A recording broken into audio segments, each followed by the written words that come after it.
Aquela menina está olhando para você. Letícia era uma garota simples, mas não comum para os seus 12 anos. A mãe costumava dizer que ela era uma menina moda antiga, bondosa, gentil, responsável, obediente. O pai, que também via na filha todas essas qualidades, apreciava especialmente sua força de vontade, acreditando que ela poderia ser tudo o que quisesse. Como Letícia vivia anunciando a intenção de se tornar dentista, o pai, um pequeno comerciante, procurava aplicar bem o pouco que ganhava, pensando sempre em estar preparado para o dia em que a filha entrasse na faculdade. Só quando a menina já estava com 3 anos o pai e a mãe descobriram que Letícia era uma palavra vinda do latim e queria dizer alegria. Felicitaram-se pela intuição que tinham tido. Melhor nome não poderia haver para a filha. Ela era alegre e fazia alegre quem estivesse perto dela. Gostava de tudo de que as outras garotas gostavam: cantar, dançar, ver TV, ir ao cinema,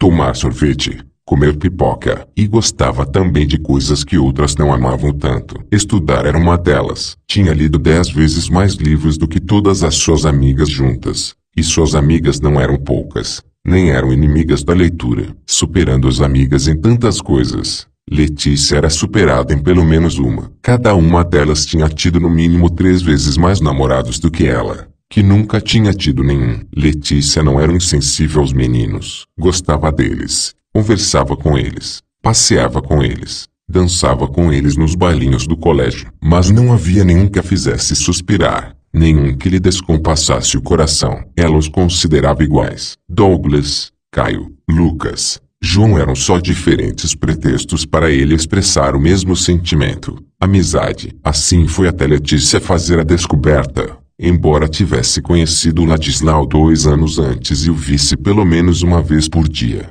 foi só na luminosa manhã de 7 de setembro em que os dois participaram da parada do Dia da Independência que ela se sentiu diferente. Primeiro pensou que aquele entorpecimento, aquela mornidão e aquela sensação de estar pisando em nuvens fossem apenas outro efeito do calor, como a sede que a devorava. Quando, seguindo a ordem de dispersar dada pelo professor Ernesto, os meninos e as meninas correram para a lanchonete, ela notou que mesmo depois de beber o guaraná e de ficar 5 minutos gostosamente sentada na banqueta, descansando, o calor insistia em envolvê-la. Então, finalmente, ela o relacionou com os olhos tristes de Ladislau. Tinha estado ao lado dele no desfile e estavam de novo juntos agora, olhando-se como nunca haviam se olhado. Ladislau não tinha consciência disso, mas olhava para Letícia com desespero. Talvez ela pudesse compensar a ausência do pai, a indiferença da mãe, a vida familiar destruída. Talvez ela quisesse raspar a crosta e fazer aparecer de novo o Ladislau que havia debaixo do sujinho. Letícia sentiu a pele e se comoveu. Era a primeira vez que alguém mostrava precisar tanto dela. A partir daquele instante estava irremediavelmente cativa daquele garoto desmazelado,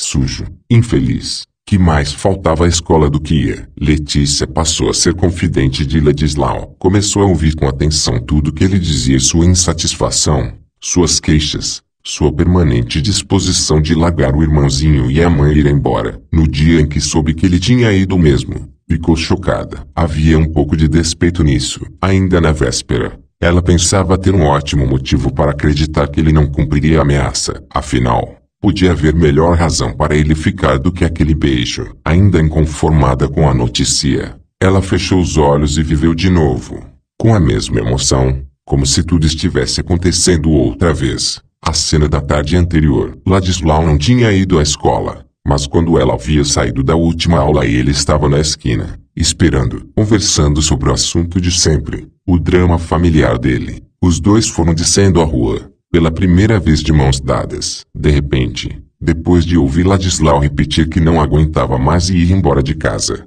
ela parou e disse: "Você precisa deixar de pensar assim. Chega de baixo astral. Pra você é fácil falar. Sua família é legal. A minha. Você bem que podia largar de ficar só se preocupando com a sua família e pensar em outra coisa." Ladislau, em que não houve um momento na vida de Letícia em que ela quisesse se mostrar mais faceira, mais atraente, mais sedutora. Até concentrou-se em parecer tudo isso e com os olhos fechados, como estavam agora, quando ela repassava a cena, procurou com os lábios a boca de Ladislau. O beijo durou 3 segundos, talvez menos, o bastante para que soubesse, logo depois dele, que nunca lhe havia acontecido nada mais importante. Deslumbrada com a revelação, Letícia só podia achar que também para Ladislau jamais poderia ter havido nada mais forte. Por isso, no dia seguinte, quando lhe disseram que Ladislau tinha desaparecido, a decepção lhe doeu como uma bofetada. Sabia, pelas confidências dele, onde poderia encontrá-lo, mas,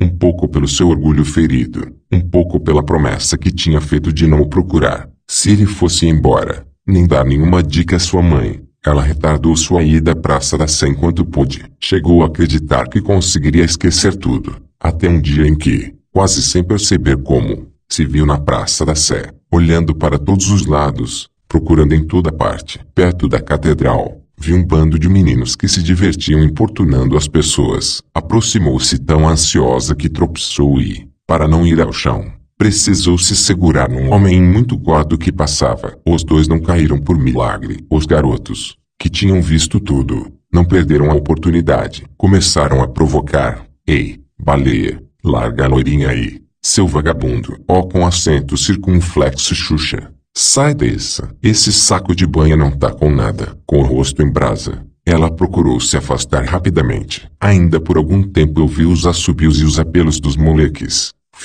Fio, vem aqui, Xuxinha, vem. Vamos fazer um programinha legal? Vamos. Ela atravessou a rua correndo. Antes de chegar à calçada, assustou-se com um furioso guincho de breque e com o berro do motorista de um ônibus. Maluca, sempre olhando para trás, com medo de estar sendo seguida pelo bando. Letícia andou sem rumo por alguns minutos. Numa esquina, levantou os olhos e leu a placa. Rua Riachuelo. Quando baixou os olhos viu, no outro lado, 3 garotos. Um era muito feio. O segundo parecia ler alguma coisa embaixo do olho e o outro seria uma cópia perfeita de Ladislau. Se Ladislau pudesse ser copiado, o coração de Letícia começou a se sacudir freneticamente, como um passarinho agitado, separada de Ladislau pelos carros. Ela o olhou tão fixamente, tão amorosamente, que sempre o cutucou. Sujinho. Ei, Sujinho, você conhece aquela garota ali? Ela está dando uma encarada firme em você.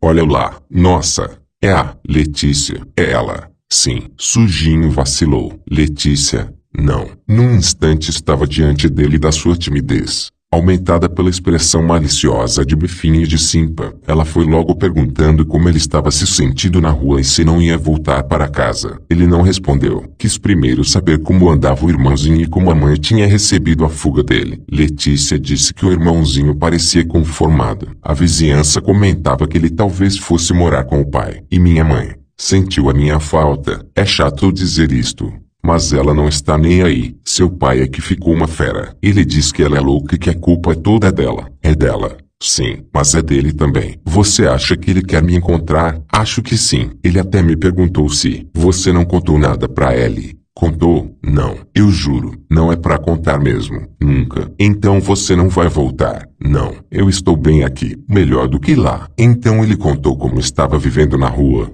com os amigos, onde dormiam, como passavam os dias, como faziam para arranjar dinheiro, um servicinho, uma roubadinha, uma esmolinha. Disse que eram muito perseguidos, mas também tinham amigos, gente que se preocupava com eles. De vez em quando apareciam até umas assistentes sociais querendo levá-los para instituições, mas nenhum deles estava interessado. Conversaram mais um pouco, ela sempre insistindo para que ele voltasse. Será que não podia fazer isso por ela? Ele disse que não podia. Despediram-se. Ela chorando, ele controlando-se para não chorar. Se ela quisesse, podia aparecer por ali. Ofereceu ele, dando o nome das ruas por onde costumava andar. Quando Letícia foi embora, Sujinho deixou que as lágrimas saíssem dos olhos remelentos. Foi a vez de Bifinho e Simpa se esforçarem para não chorar.